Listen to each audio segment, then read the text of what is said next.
I would now like to introduce today's presenters. Rahul Gianni, partner, is a member of Everest Group's pricing assurance team. He assists clients on topics related on price and contract benchmarking, strategic engagement reviews, and sourcing cost rationalization. Michael Jansen, Chief Research Officer, guides the practice research agenda and architecture by leveraging his extensive experience to identify and unlock emerging trends. Abhishek Sharma, partner, is a member of the pricing assurance team and assists clients on topics related to price and contract benchmarking, strategic engagement reviews, and sourcing cost rationalization. And with that, I would like to turn things over to Michael. All right, thank you very much, and welcome everybody.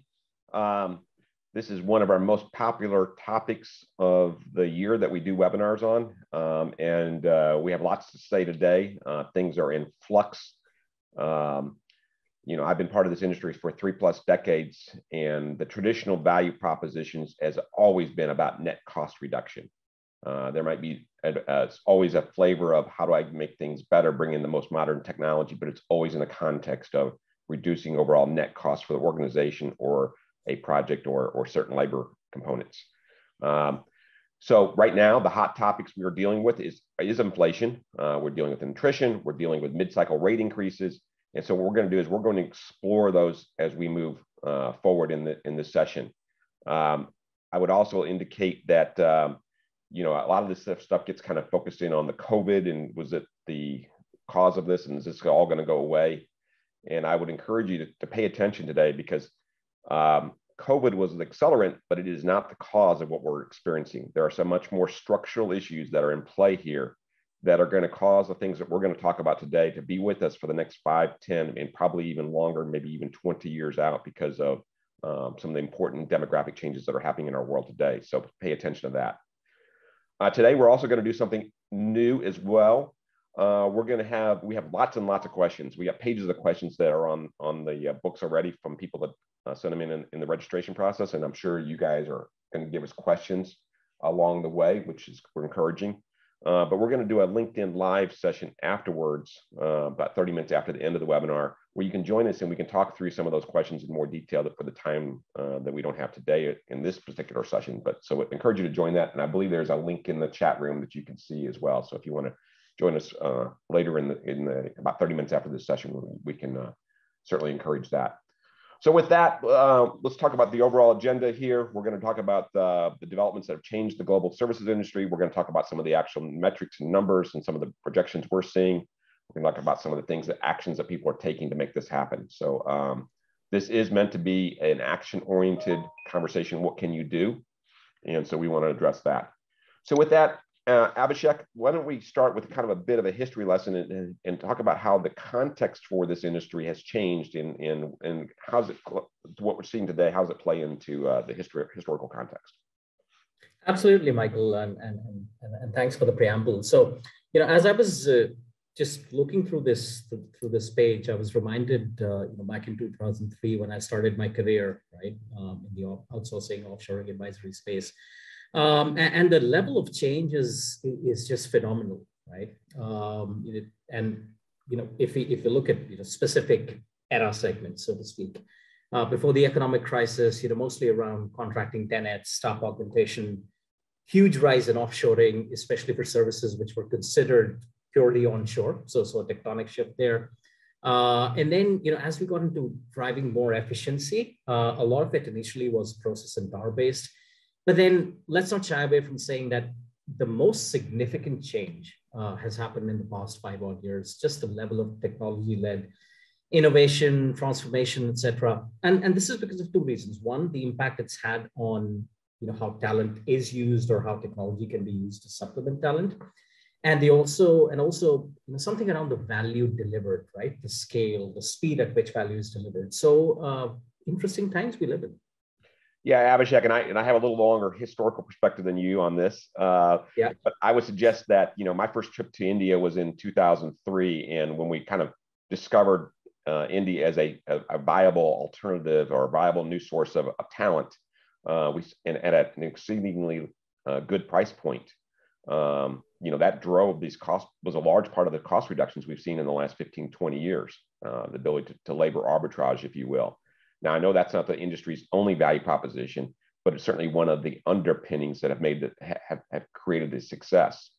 If you look at 2021, I would agree with you. There was an extremely volatile year in terms of kind of what was driving the activity of the day, if you will.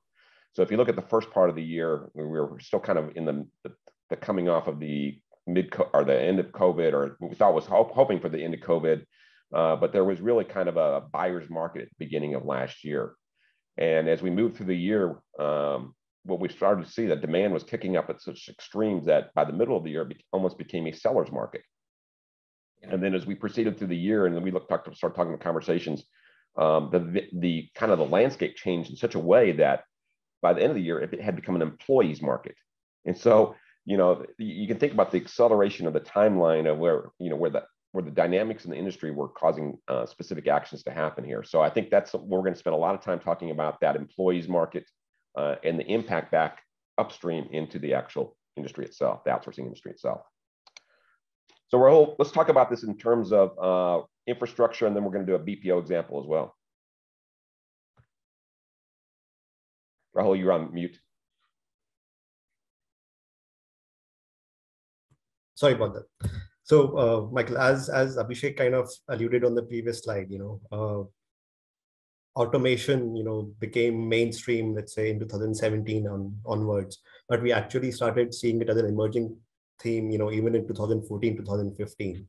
And since then, it has unfolded progressively and is now one of the most vital aspects of any outsourcing solution.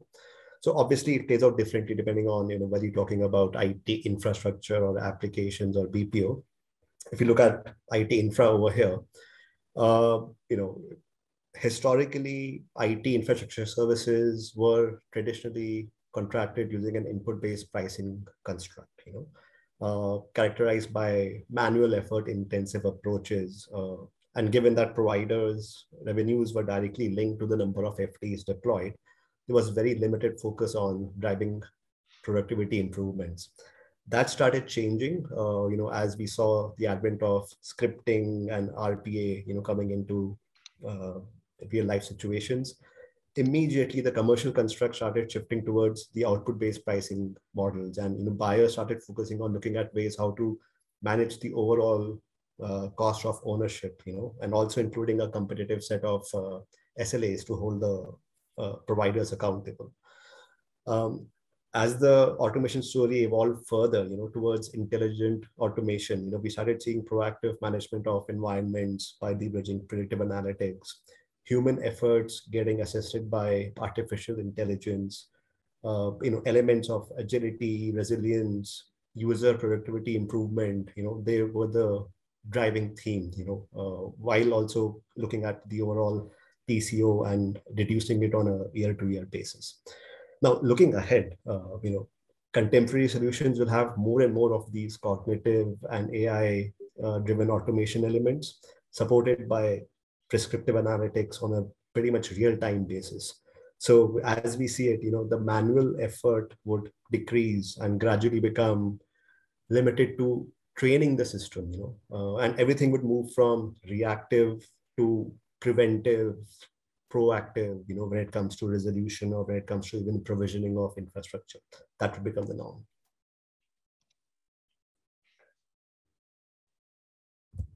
Yeah, so I think that the IT or the productivity requirements that we're going to get from that are going to be an imperative as we try to look at the examples for how we're going to solve this problem. So I think you cannot ignore the technology as a driver of that.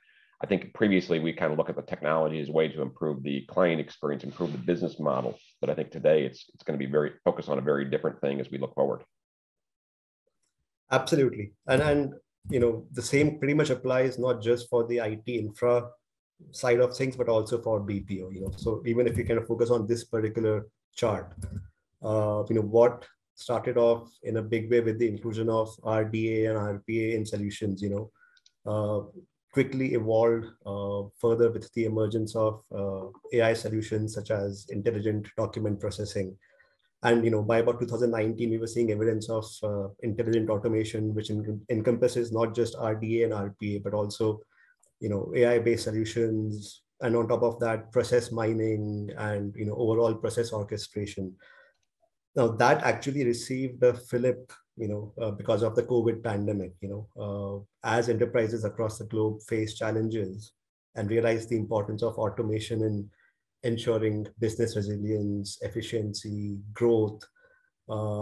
It all accelerated the movement towards intelligent automation initiatives and ultimately reducing the reliance on manual efforts. No, I agree totally. And so what are the implications on COVID, kind of pre-COVID, post-COVID type conversations? Yeah, so, I mean, the automation angle is just one part of it, which was driven by the COVID pandemic, but then, the other elements which were initially challenged and then subsequently, which kind of changed completely because of COVID are for example, transition, transition, which is part of any fresh outsourcing initiative. The typical norm pre-COVID was to look at it as a high touch part of the initial onboarding phase, with a very onshore heavy focus, large teams of provider personnel traveling to the client site. However, post-COVID, we all know virtual transitions are now the new normal, and this is enabled because of factors like digital knowledge transfer, digital management tools, process mining tools, collaboration tools, training platforms, all going digital, so they are the key enablers to make that happen on the transition side.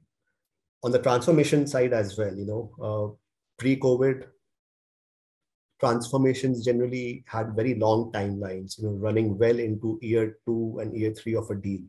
And the benefit realization used to happen pretty much in years 3 and 4.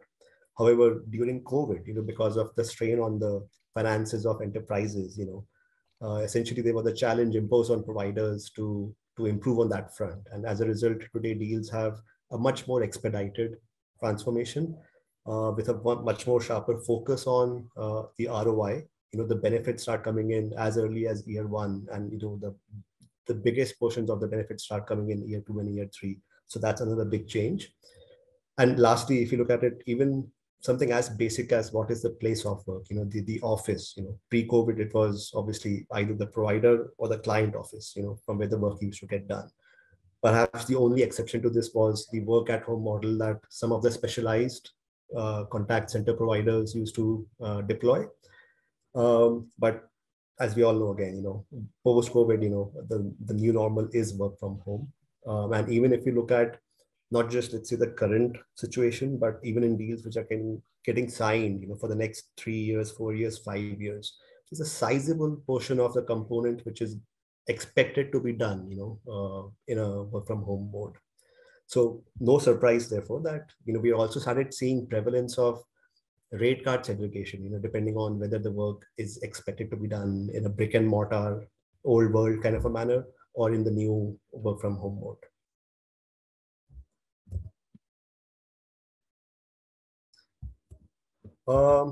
Now, as we look ahead, it is quite clear that ongoing talent crunch will force enterprises as well as providers to come up with the next wave of evolution, and just to get a glimpse of the magnitude of this talent crisis, what we have on this slide is the number of job openings and the number of unemployed people in the US. The count of the unemployed people peaked with the advent of COVID in 2000, and that's shown by the red line. But it has rapidly declined as well, and as we speak, right now it is almost back to the pre-COVID levels. On the other hand, the job openings dipped initially, and they are shown by the blue line over here. But subsequently, the job openings increased pretty significantly in 2021. And now, we've been hitting record highs with each passing month. So today there are almost 11 million job openings in the USA, which is 3.5 million higher than the pre-COVID levels, and as a result, there's a massive 4.3 million more job openings today in the US than people actively looking for work. So, that's a pretty strong situation over there. Yeah, you got to stand up and take notice when you go from a measure that was traditionally more unemployed by a factor of 2 to 1 than there were job openings. Now you have the exact flipping, almost 2 job openings for everybody that's looking for work. And that's going to cause a structural imbalance. So let's go to the next chart and let's talk about what some of the structural imbalance is. So we can talk about COVID. We can talk about some of the immigration things. We can talk about some of the work from home trends and some of the things that are causing disruption here. But the thing that's going to drive all of the conversations for all industries, not just outsourcing, is going to be what we're referring to, which you can see here in the population pyramids here. So if you look at the dark blue, that represents North America and Europe in 5-year slices. And this data is 2019, 2020 census data. And what you'll see is the largest number up there, the baby boomers, almost the largest number on there, the baby boomers. We knew they were going to retire, and they are now pending retirement. And so when they go away, there's going to be a kind of a decrease from that phenomena. But what maybe we were not quite as aware of is the impact of what happened 20 years ago when we started to see our birth rates start to drop. And what you can see here is now we're going to net, we're going to have 2.4 million less workers coming into the workplace each and every year in North America and Europe.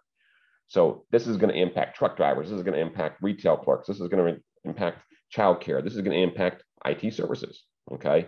And so all these things are a reality that's causing this groundswell of labor shortages, things that are going to impact us across the board in all industries and pushing up prices across the board. Now, on the left-hand side, you will see India. Now, India looks a little bit more like a pyramid. I mean, if you look at the North American and Europe, that's a broken pyramid when the base is not as big. But even India is going to have challenges in 10 years. So we have a lot of other charts we've done on this topic here. And the only place in the world right now that actually looks like a population pyramid actually looks like a pyramid is in Africa. So we'll pay attention to what that's going on there. But what I wanted to stress here is this is a structural issue in our economies and our populations, and there's no easy answers for it. And this industry is not going to be exempt from the same thing we're hearing about in a lot of other cases. So with that in mind, let's open it up to and get some input from you guys in terms of what you're thinking right now. How is your organization planning to deal with the talent crunch? Okay, so what we wanted to do is get a quick feedback from you. Are you planning to diversify the vendor portfolio? Are you trying to increase offshoring, diversify your portfolio or location portfolio? Are you trying to increase rates, focus more on automation? Let's see what you guys think. Okay, Rahul, looks like we got a clear leader here. And you could only choose one. So all right, we've got a fantastic response right here. The sample size is very large. All right, let's close the poll in 5, 4, 3, 2, 1. All right, almost half of your answers, number one answer was focus on automation. And I do think that is logical conversation. So we can't have 20-year-old babies. I think we know that's not possible. So our resulting options, looking at more automation, how do we make our existing workforce more productive? How do we make their work experience better so that they'll stay with us? The next one here was the offshore and nearshore portfolio conversation. And I think still, I just showed you on the previous chart, I think, doubling down on India is going to make sense. There are other locations. We're not doing a location session here, but there are other locations that are equally painful than North America and Europe. But India looks pretty bright. And then longer term, I think you got to pay attention to Africa. So I think that's a conversation. Rahul, any other quick observations there? I think the stark change, as we kind of compare today's situation with, let's say, what it was last year. And as you kind of mentioned, Michael, the first one, which is the lowest, diversify the vendor portfolio. This is something which kind of has gone through a little bit of a change over the last 12 months. In the beginning of 2021, the theme was completely consolidate the vendor portfolios and kind of quickly shifted towards diversify the vendor portfolios.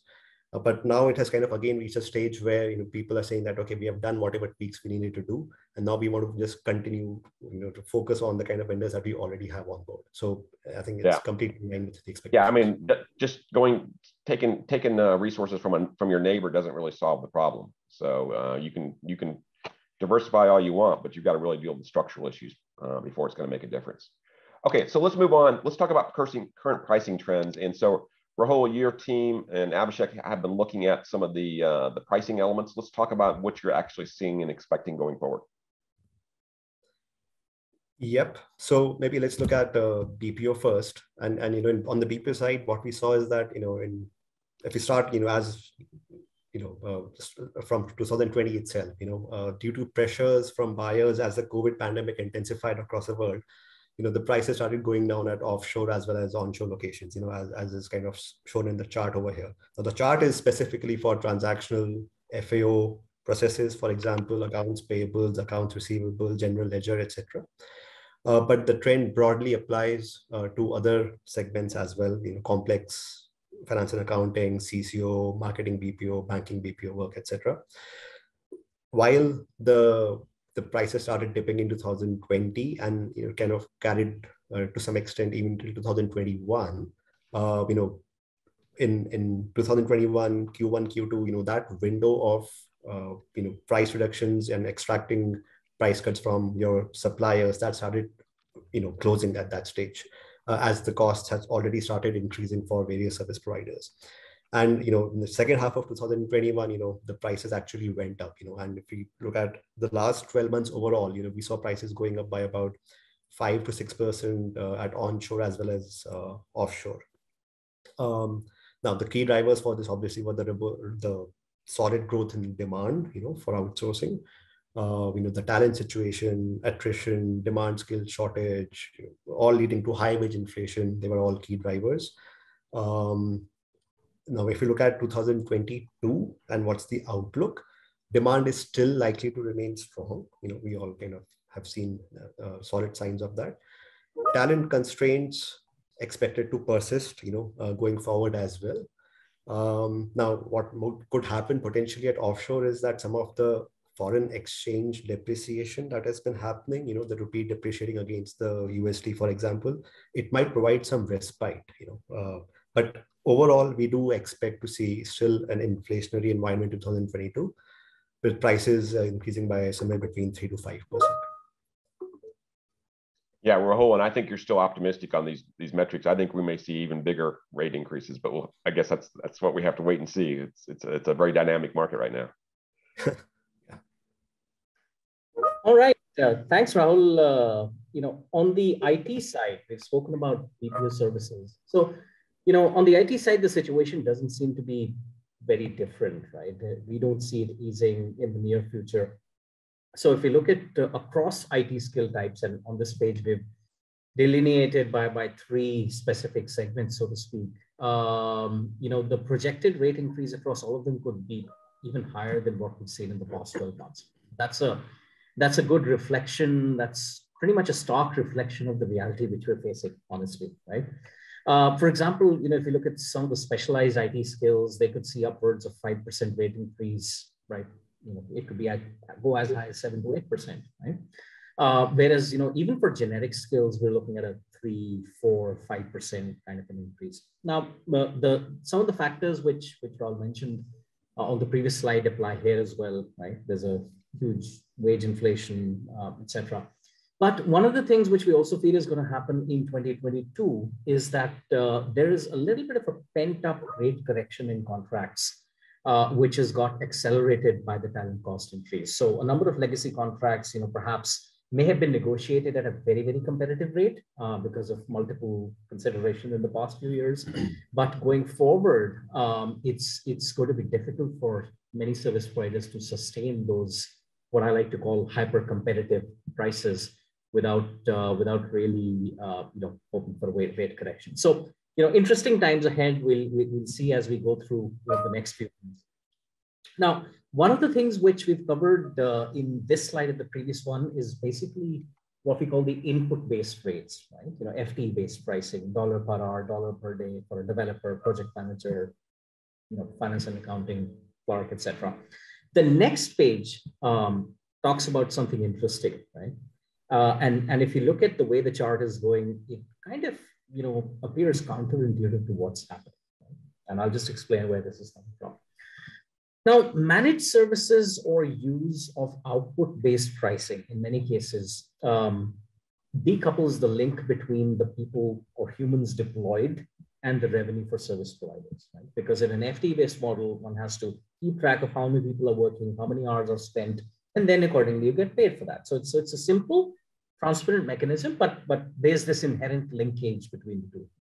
Now, when we look at managed services or a kind of, in this case, this is a compute services index trend, right? And output-based examples would be per ticket, per application managed, per server managed, per terabyte of storage managed, something of that kind. What happens is that in such kind of a model, there's a little bit of a opacity when it comes to how many people are working and how much you're charging for it. So that automatically what it does is that it incentivizes the service providers to focus on efficiency and throughput. Because if using lesser resources and more automation, more standardization, more process improvements, if throughput can be delivered using lesser number of people, it leads to much better margins for the service provider, and then of course, much better costing for enterprise as well. So again, although wages are increasing, in resource unit based pricing, for example, in managed IT infrastructure services continues to decline using the three key reasons we mentioned here, right? So there's automation, of course, rising use of offshoring, and then the whole move to cloudification. So a lot of those other elements related to technology optimization can play a major role in how pricing movement happens across these. So that's something, again, interesting, which plays into what could be, one of the levers to manage overall, cost impact for enterprise clients. Yeah, Abhishek and Rahul, I know that you guys really struggle in a session like this to really kind of articulate the magnitude of everything that's changing right now. I know you guys have very detailed databases that cover both the labor-based stuff and the services, or the infrastructure type stuff. So if you're interested in more drill down on that, certainly reach out to Rahul and Abhishek, and they can help you through that. The other reminder I would suggest is that salary increases and raises do not necessarily equally impact rates, because there's a lot of other things that go into rates. And so we're going to talk about that a little bit later, I think, but I don't want anybody to confuse salaries and rates as being the same thing. And the last chart we just had up there that's really a place where they are not connected, because there's really that productivity or that improvement in the technology that comes into play. Okay, so now let's drill down in on the actions. So what we've done is we promised 5 specific actions, and Abhishek, you're going to start talking about how do you know what's right and wrong, or how do you know what you're getting a good deal? Absolutely, Michael. So what I like to think is that pricing in contracts is never what we may call an absolute, right? What may have been a good price in 2019 may be totally out of sync in 2022 and vice versa. And this could happen both ways, right? Both, either very competitive or grossly uncompetitive pricing. So one has to look at pricing in what I call the time in which we live, right? What time frame are we talking about? So the first thing to understand is, how competitive from an enterprise perspective, how competitive is the deal already, right? So for example, an enterprise may be paying very decent prices even after the overall market rate increase. Let's say they had a very comfortable, very equitable price to start with. Right? So, or the situation could be that the deal is hyper competitive, really sharp rates, and they could be hitting your margins hard. So the action or the way enterprises need to approach would depend on the result of this first step. Right? How competitive? Where does the deal stand as compared to market norms? Now, the second part is that if we peel the layer of the onion, it's highly unlikely that all parts of the portfolio or all parts of the deal are at the same level in terms of competitiveness, right? Some skills and geographies may be seeing more inflation. Some skills and geographies in the contract would be, more competitive versus less competitive, et cetera. So the gaps between what a fair market price is and what the enterprise is paying as of now, they could vary depending on the skill, geography, et cetera. So taking a very broad brush approach could actually be counterproductive, right? So it's very important to really, understand what the most impacted areas are. Right? And then finally, it's important to understand what's the justifiable magnitude of increase. We've talked about, that yes, there could be very well a need to increase rates, but it's important to keep that within limits. Right? Surgical precision and analysis is needed to avoid inadvertently paying much higher increases than what's justified. Right? So it's very important to understand, really carve out elements which are to be prioritized, negotiated, and to arrive at a rate which is equitable to both parties, not just simply saying yes to an X% increase without going through that due diligence. Finally, FX rates can actually be a very good ally for enterprises because any currency depreciation or projected depreciation in many offshore locations negates some of the pricing pressures for providers. And I think it's a simple calculation. It's a simple approach. We don't need to talk through in a lot of detail, but it's important for enterprises to think through some of that impact as well, while considering overall rate projection discussions with service providers. Now, this is just one of the 5 things. Rahul, you want to talk about perhaps the second lever which enterprises can use? Yep, sure, Abhishek. So the second success driving action for enterprises is to calibrate the automation charter, in their contracts against the best practices in the market, and important to realize that in this context, automation, which was kind of done 2 to 3 years back, which was considered to be path breaking, is now considered to be pretty much hygiene, so that, that has been a trend for the last 5-6 years, as we have seen. And the reason is simple, as we saw in the beginning of the webinar, the nature and extent of automation being leveraged in the industry, it has been consistently increasing, So for example, if we focus on the table on the bottom of this slide, specific to IT applications, earlier, simply having some reporting dashboards, some point solutions was considered to be good, with each progressing year, the number of elements which got added, it increased progressively. And, as we speak, elements like intelligent knowledge management, autonomic problem resolution, automated test generation, integrated DevOps tool chains, these are all elements which are very, very visible in contemporary solutions as we speak today. So it's imperative for enterprises to constantly push the providers on increasing the level of automation in their solutions, not being satisfied with what was already implemented 2 years back, but kind of push the boundaries more. So it's going to be very important to do that. If we go to the next slide, what we see in general is that enterprises, there was a time when they used to look at automation as a buzzword, right? But now it has become a real lever to increase efficiencies and, more importantly, free up funds, for broader technical debt reduction. Therefore, the ROI from automation has been inching up, and it is critical for enterprises to measure the value realized from automation and benchmark it again with the market norms. As an example, we have this case study over here, a US-based manufacturer, which had released an RFP for support of ERP application. In the existing, in the as-is state, the level of automation in the environment was minimal, and the expectation was that the providers would come up with a very contemporary solution.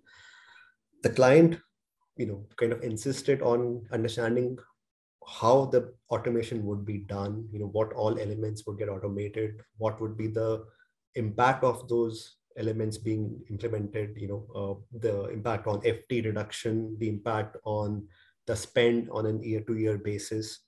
So there was a lot of focus on getting clarity on these elements. As we can see from the graph, the 2 finalists, vendor A and vendor B, they had committed to a pretty strong set of FT glide path reduction, but it was vendor A which had the edge on that, and on the right side, what we see is that, from a TCV perspective, vendor A's overall proposal was slightly more expensive than vendor B.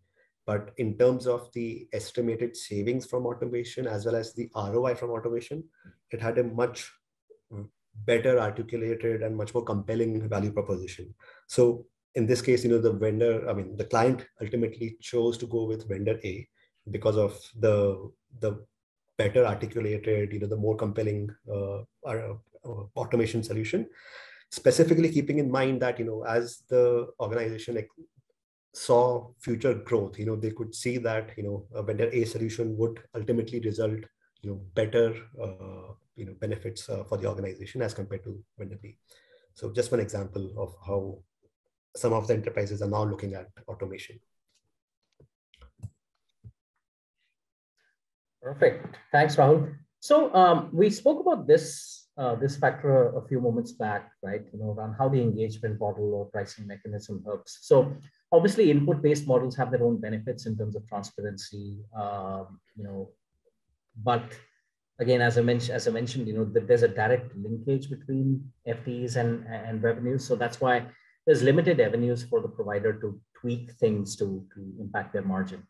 On the other hand, output-based pricing models, yes, they're complex, no doubt about it. Transparency could be relatively low, but on the other hand, they incentivize the provider to really innovate and automate to the maximum and deliver that scope with minimal FTEs. Now, this takes on a more enhanced position or enhanced importance in days or time periods where talent supply is at a premium. It's difficult to find, etc.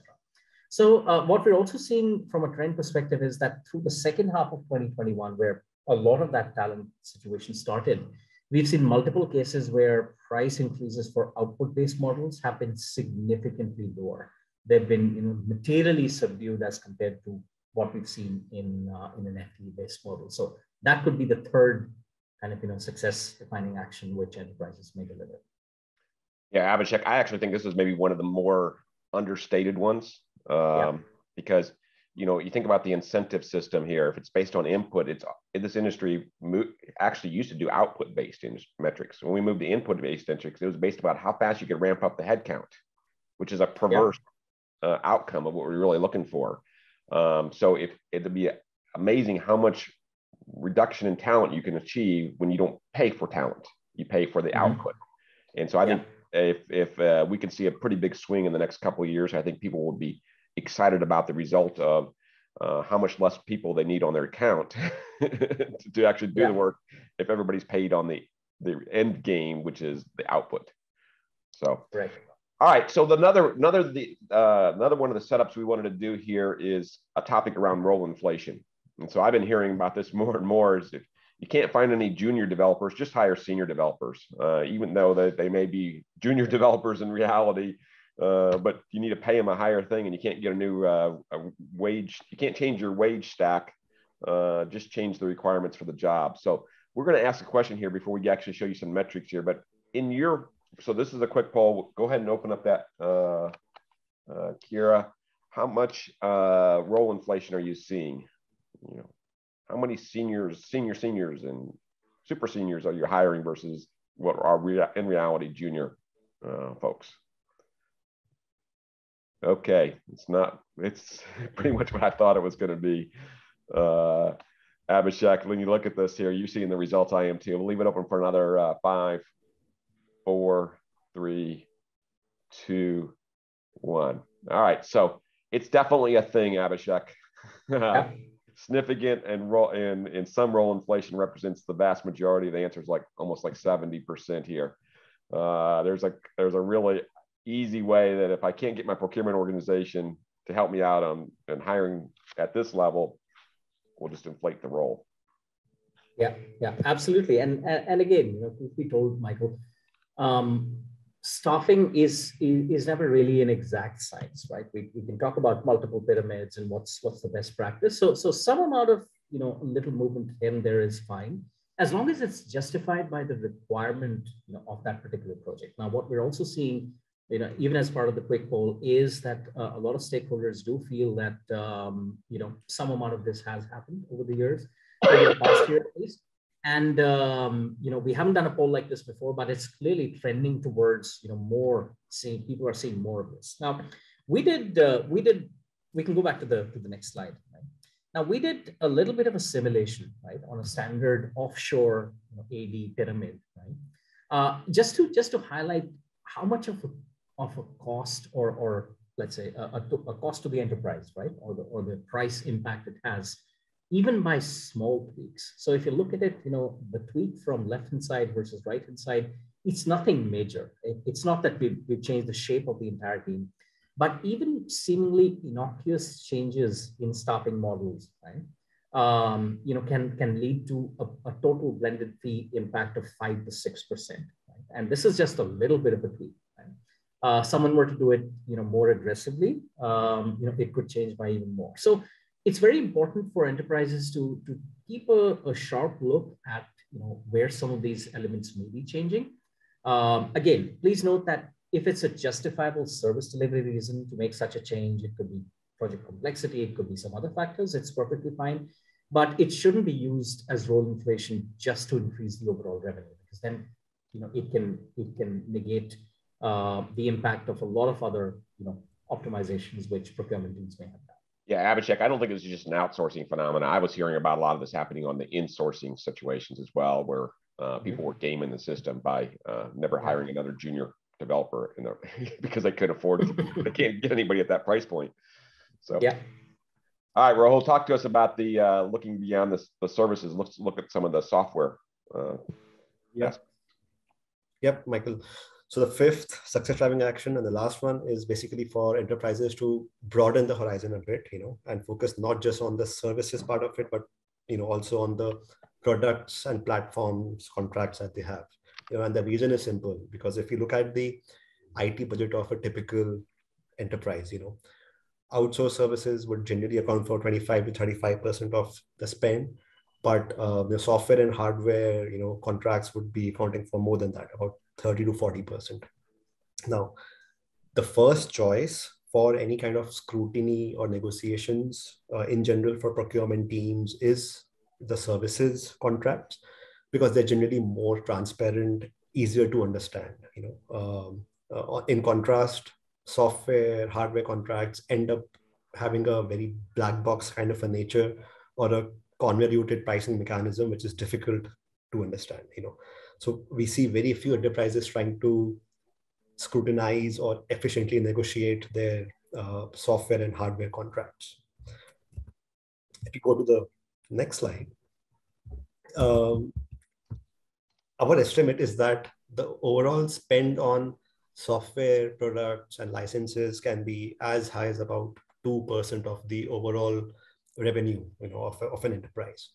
So to yield significant benefits, or even to simply avoid overspending, there are a series of pitfalls that enterprises should aim to avoid. Starting with the first one, a common mistake is to simply overestimate the number of licenses, both in terms of volumes as well as the kind of roles or privileges that are required. So the underutilization of licenses typically leads to the highest amount of value leakage.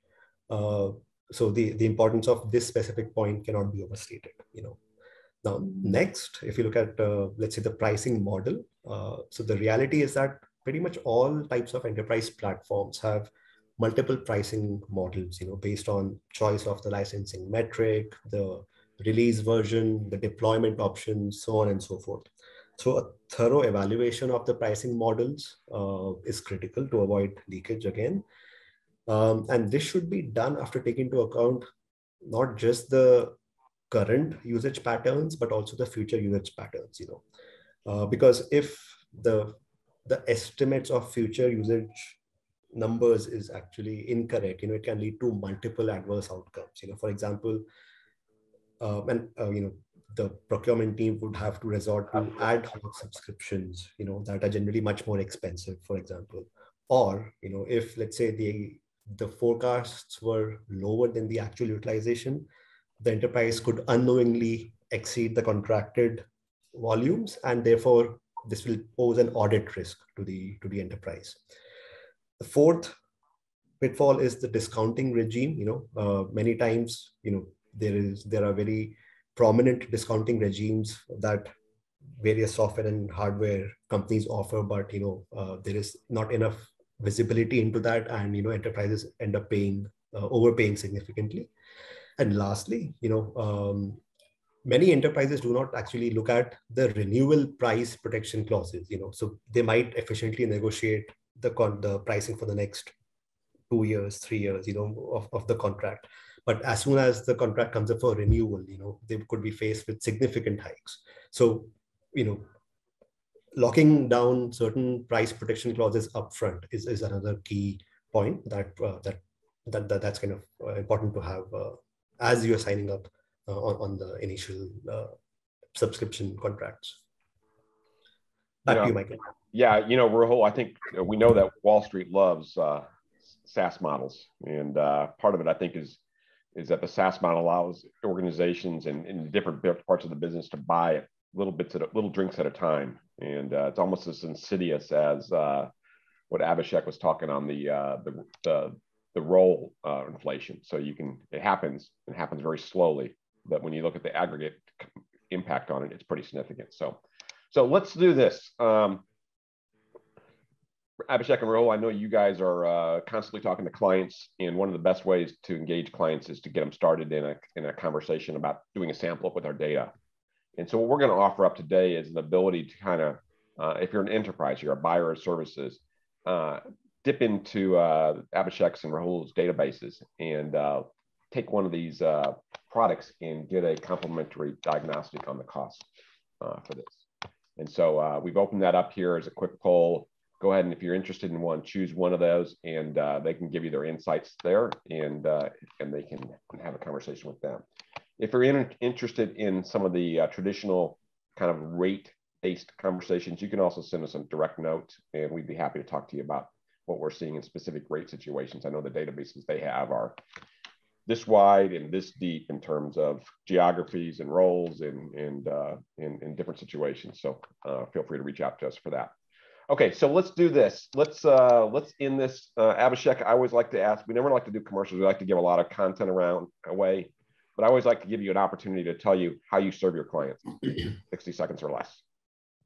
Sure, absolutely. So we serve procurement teams through both memberships and projects, right? So, outsourcing excellence, which focuses on market intelligence to maximize the value, whereas pricing analytics as a service is pretty much focused on on-demand price benchmarks and performance analytics. So both of them combined give a pretty complete picture. We also serve, enterprises via projects. As you can see, a few examples being displayed on the screen. Each of them have their own, time to value, but we then look at each specific problem statement and target it. Okay, great. And Rahul, I described your databases as being this wide and this deep. Can you get a little bit more scientific for us here? Yep, absolutely. And in case people are wondering, what is the source for all the insights and guidance that we end up sharing, so we actually work with a lot of enterprises in our pricing analytics as a service model. And as part of that, we not only share pricing intelligence, or benchmarks with them, but we also get a lot of current contemporary information about pricing, and the coverage that we have across BPS, IT applications, IT infrastructure functions is pretty comprehensive. More than 300 roles being covered, more than 150 output-based resource units, coverage of more than 50 locations across the world, our databases are not just restricted to, let's say, pricing, because as part of all the work that we do, we also get a lot of information, as you can see in the red box on the right side, the orange box on the right side. There's comprehensive coverage of effort ratios, solution insights, SLAs, XLAs, delivery metrics such as pyramids, shoring ratios, productivities, even contractual terms and conditions for that matter. So, all of that is kind of the source of everything that we kind of benchmark or share pricing insights on. And Rahul, you can help them with the transition from input-based to output-based pricing in certain situations as well, right? Absolutely. Best practices around how to look at those transitions and, what kind of pricing metrics to look at, when you're doing those transition initiatives. Yeah. And I'm not trying to be commercial about that myself. I'm saying that, guys, this is a real positive driver that would actually help both buyer and seller in this situation by focusing in on the right metrics. And I'd highly encourage you to take a look at that.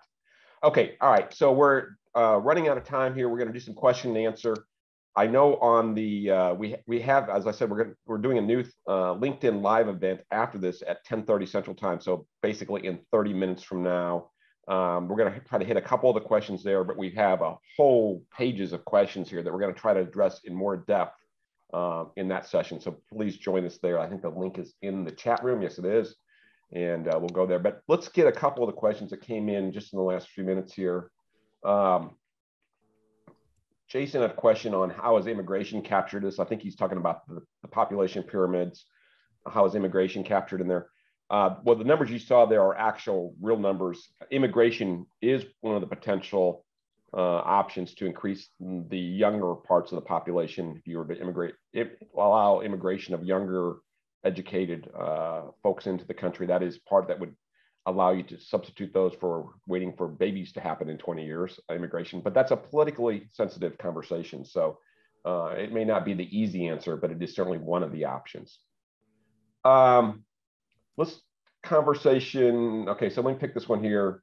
Whether non-bundling or disaggregation of portfolio or service lines offered by the organization can lead to protect against soaring inflation. Please share your views. So non-bundling and disaggregation of portfolio. Can you, one of you guys talk to that? Sure, I can take a stab at that. So, you know, the way I look at this question is about, you know, hey, if enterprises can disaggregate portfolios and open it up perhaps to you know, a wider range of service providers, yes, you know, that could potentially help. The more competition you have, of course, there's a chance that you could get a better deal, you know, from someone. But the applicability of this comes under question depending on the kind of service. And we mentioned a few minutes back as well. If it's very critical and a lot of experience is required for that particular portfolio or for that particular service line, it's unlikely that a totally new vendor is going to come in and start providing that impact from day one. So, and there's also a risk of that transition. So it's applicable in what we may call the highly transactional or transferable work. Yes, it can be helpful. But for highly specialized services, you know, it needs to be taken, you know, looked at very carefully, right? It's not an easy answer. All right, let's pick the question here on, I like this one because it's got a lot of things wrapped into it, but let's see if we can do a quick review of this one. How do you deal with the challenge of antiquated ERP systems not being flexible enough to handle the automation opportunities provided by their outsourcer? So when you have a boat anchor, what do you do with it?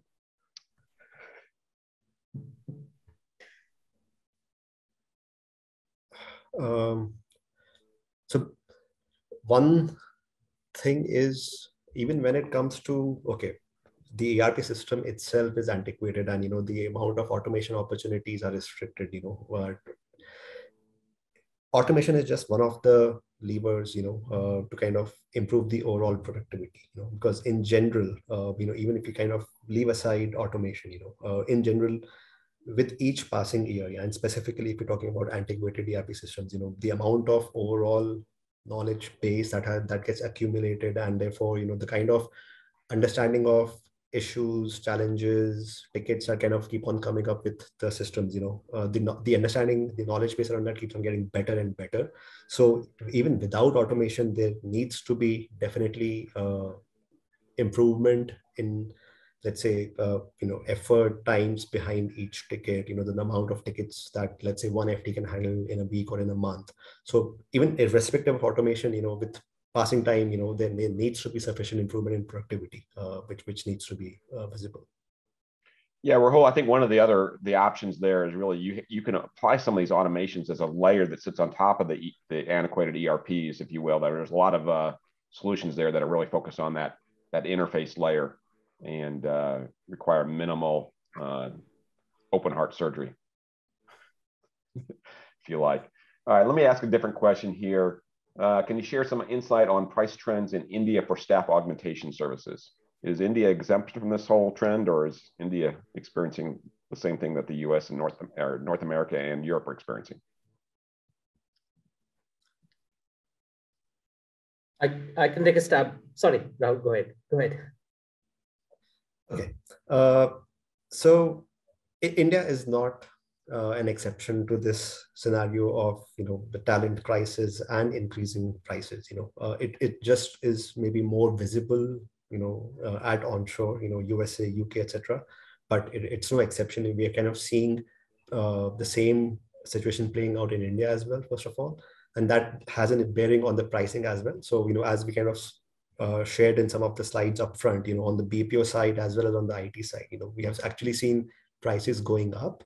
And, the expectation is that the rest of this year as well, the prices would continue to go up. It's not as if we have hit a roadblock on prices as far as India is concerned. Okay, and one final question, and I'm going to ask you guys a question, and I've got another one here. I want that kind of is a teaser for our separate LinkedIn session here. We'll answer it in that question. But given the current situation on labor crisis, is it better to renew existing contracts with existing suppliers with the nominal increases, or is it better to go into a full refresh? Okay, I can take a stab at that. So, it's an interesting question, because what we see is that doing a fresh RFP has multiple implications, right? There's, of course, time and cost in running the process. There's the uncertainty of transition risk. And also kind of, what we believe is that the RFP approach should be taken if there are fundamental grievances with the relationship, right? Lack of trust, value not being delivered, hesitance of supplier to invest. So I think those are the implications, or those are the situations where it's more feasible. Just to get by, getting more than a nominal kind of, cost impact may not be, this may not be the right time, right, to do that, right? Unless there's a major issue with the current relationship. Okay, great. Rahul and Abhishek, I want to thank you. This is a very hot topic, and there are no easy answers. There's no silver bullet. It is a change it's a change in the bend in the curve, if you will, from what we've seen over the last 3+ decades, at least in my career, where everything's been kind of trajectory of net down. I mean, there's been price increases for certain roles, but the overall blended rate has been on a net down for decades. And now we're seeing it bend the curve in the other way. And so there's going to be all kinds of implications. So I'd encourage you to stay tuned to keeping up to date with what Rahul and Abhishek and their teams are seeing and hearing and talking to clients. We do have a series on that follow on to the key issue with this webinar that we did back in December, where we looked at 2022. And what we're doing is taking each stakeholder here you see on the screen and kind of focusing in on those things that you can actually do against those major trends that we've been talking about. So I've got another one coming up next week on sourcing and vendor management. And then we have one driving down how to unlock hidden talent in March. So we believe that's going to be an important one too, because it all comes back to that talent question. So with that, again, I want to thank you guys. If you have questions, feel free to reach out to us or go to our webinar or go to our website. Lots of different blogs out there. You can see some of the same faces here. Lots of content that you can get access to, or just drop us a note. And with that, I want to thank you, and hopefully we'll see you in 30 minutes. Thank you. Thank you.